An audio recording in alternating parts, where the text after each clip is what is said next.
Et c'est en comprenant que l'évangile n'est pas juste un simple message, mais c'est quelque chose de beaucoup plus profond dans les Écritures, que l'on peut comprendre comment une division s'est produite au nom de l'évangile au XVIe siècle.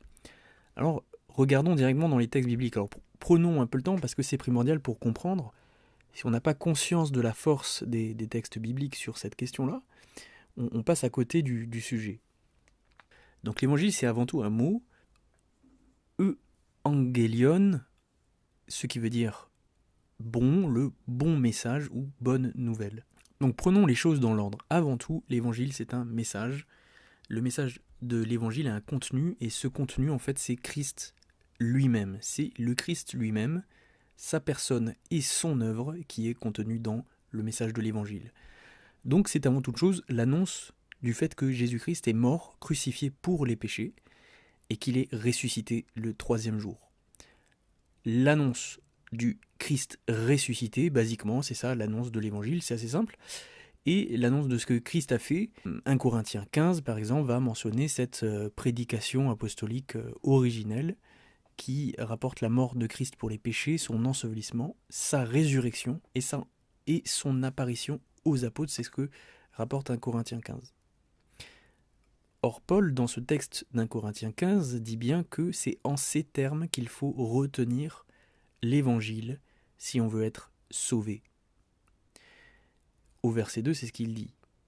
Donc on n'a pas la liberté d'étendre l'évangile par nous-mêmes. L'évangile, c'est le message originel que prenaient les apôtres. Et nous voyons aussi que c'est le message qui nous sauve. C'est en ces termes qu'il faut le retenir si on est sauvé. Donc on est sauvé par notre foi et notre persévérance dans la foi qui nous a été transmise. Et au verset 11, il rajoute que c'est ce que prêchent tous les apôtres. Alors à partir de ce chapitre-là, certains vont fermer la définition de l'évangile à ce qu'on appelle le kérygme. Donc ça c'est le kérygme. Kérygme, ça vient du mot kérusso en grec, donc c'est la prédication. Et donc certains vont dire, alors voilà, l'évangile, c'est simplement l'annonce de la mort et de la résurrection de Christ.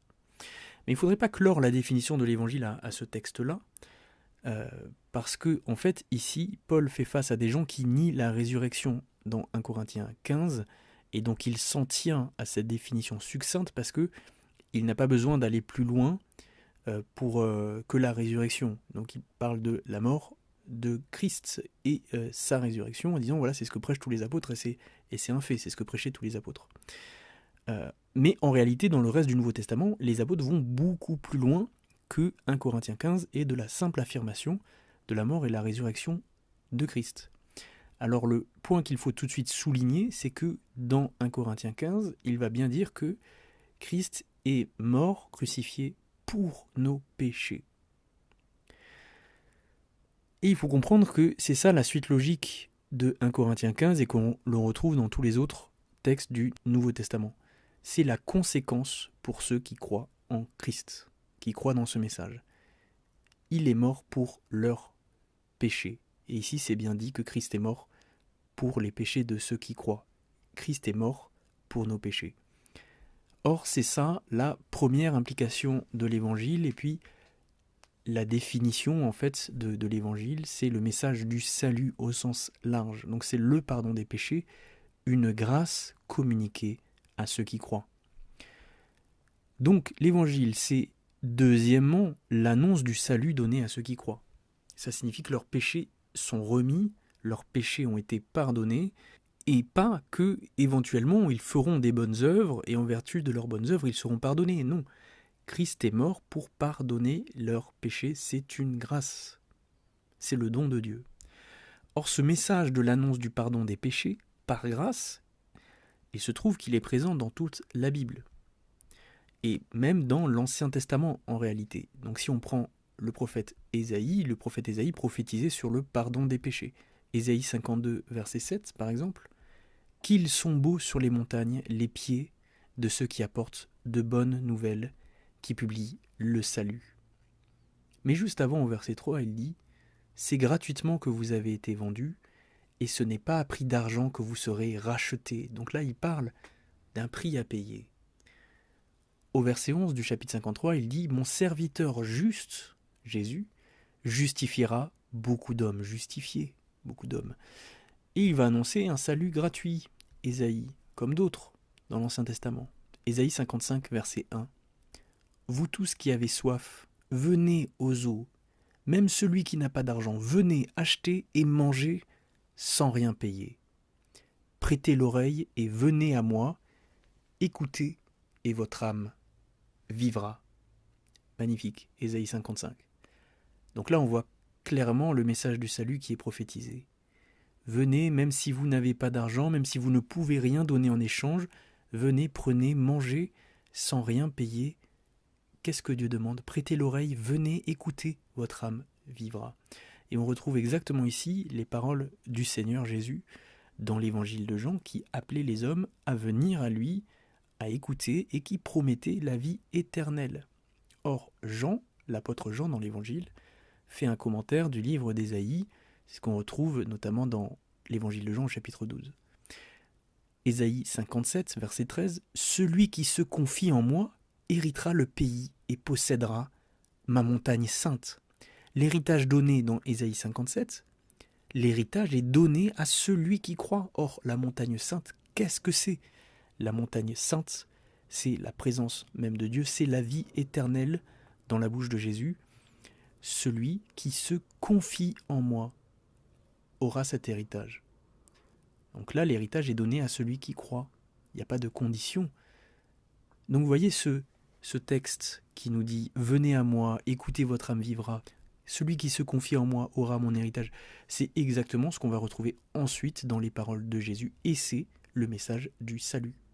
Alors ce qui est passionnant, c'est que lorsque Paul reprend Ésaïe 52, verset 7, dans l'Épître aux Romains au chapitre 10, il va modifier le passage en disant « Qu'ils sont beaux les pieds de ceux qui annoncent l'Évangile ».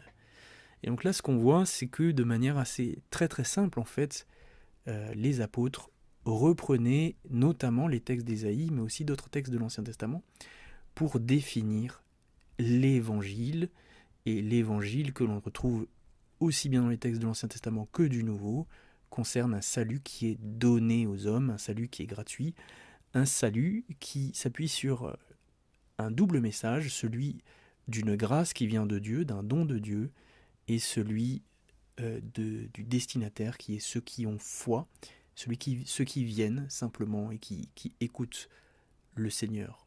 Le double message de la foi et de la grâce qui sont le message de l'Évangile.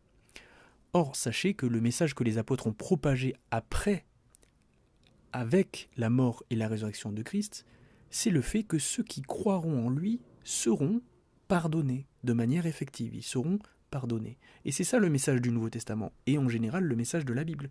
Quand vous lisez le Nouveau Testament, il n'y a aucun doute que l'homme est sauvé par sa foi en Christ. Il n'y a besoin de rien d'autre. C'est normal parce que c'est le message du salut offert par Dieu aux hommes. Jean l'expliquait, parce que chaque apôtre va avoir son propre langage. Jean va l'expliquer dans le prologue de son évangile au chapitre 1. Il va dire les choses de la manière suivante. Cette lumière en venant dans le monde éclaire tout être humain. Elle était dans le monde et le monde a été fait par elle, pourtant le monde ne l'a pas connue, mais à ceux qui l'ont acceptée, à ceux qui croient en son nom, elle a donné le pouvoir de devenir enfants de Dieu. Jean, chapitre 1, l'évangile selon Jean, chapitre 1 au verset 12. Qui devient enfant de Dieu? Celui qui accepte, celui qui reçoit Christ. Et celui qui accepte et reçoit, c'est celui qui croit en son nom, au verset 12.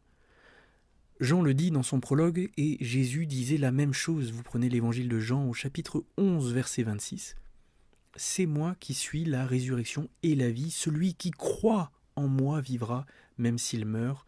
Et toute personne qui vit et croit en moi ne mourra jamais. Crois-tu cela ?» demande Jésus. Évangile de Jean, chapitre 11, verset 26. Alors ça ne veut pas dire qu'il n'y a plus rien à faire, comme les catholiques disent parfois que nous le disons. Le chemin ensuite est long, et le chemin doit être fait dans la persévérance jusqu'à la fin. Cependant, le message qui nous est donné, le message c'est celui qui croit est d'ores et déjà pardonné pour devenir enfant de Dieu.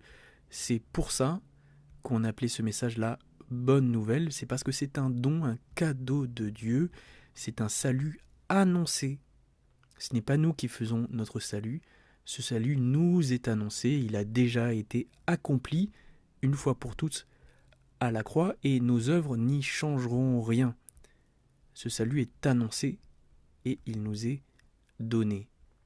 Après, nous allons marcher en conséquence de ce salut, d'une manière digne de cette vocation, mais ce n'est pas nous qui faisons ce salut. Et Acte 15, verset 7, montre que c'est en fait cela le rôle et la fonction des apôtres. Les apôtres n'ont jamais eu dans la Bible le rôle d'établir une succession qui donnerait une sécurité à l'Église. Le rôle des apôtres, c'était la prédication de l'Évangile, de cet Évangile. Voici ce que Paul dit en Acte 15. « Dieu a fait un choix parmi nous, afin que par ma bouche les païens entendissent la parole de l'Évangile et qu'ils crussent. Et Dieu qui connaît les cœurs leur a rendu témoignage en leur donnant le Saint-Esprit, comme à nous. Il n'a fait aucune différence entre nous et eux, ayant purifié leur cœur par la foi. Maintenant, pourquoi tentez-vous Dieu en mettant sur le cou des disciples un joug que ni nos pères, ni nous n'avons pu porter? Mais c'est par la grâce du Seigneur Jésus que nous croyons être sauvés de la même manière qu'eux. » Le but que Dieu s'était donné à travers les apôtres, c'était que les païens, que les hommes, que l'ensemble des hommes entendent la parole de l'Évangile et qu'ils croient. La foi est ce que Dieu cherche. Je vous renvoie à l'une des vidéos que j'ai faites sur le fait que Dieu est invisible et que Dieu cherche la foi. Dieu s'intéresse à ce que les hommes croient. Et Dieu rend témoignage à ces hommes en leur donnant le Saint-Esprit. Leurs cœurs sont purifiés par la foi. Et c'est par la grâce du Seigneur Jésus que nous sommes sauvés. Il y a tous les éléments que nous cherchons ici dans ce simple texte. Et ça nous montre quel était le rôle des apôtres dans l'économie du salut. Leur rôle, c'est d'annoncer l'évangile, de le clarifier pour tous les temps, et c'était pas de fonder une succession présupposée apostolique. En réalité, les textes bibliques qui montrent que le message de l'évangile, l'annonce du salut et le pardon du péché et le salut par la foi seuls ne font qu'un, et que tous ces sujets sont unis dans la prédication apostolique, sont nombreux. C'est ce dont témoigne en fait la totalité du Nouveau Testament. Toutes ces choses ne font qu'un seul sujet, message de l'Évangile, annonce du salut, pardon des péchés, salut par la foi, salut par grâce. Ce n'est qu'un seul et même message, c'est le message de l'Évangile.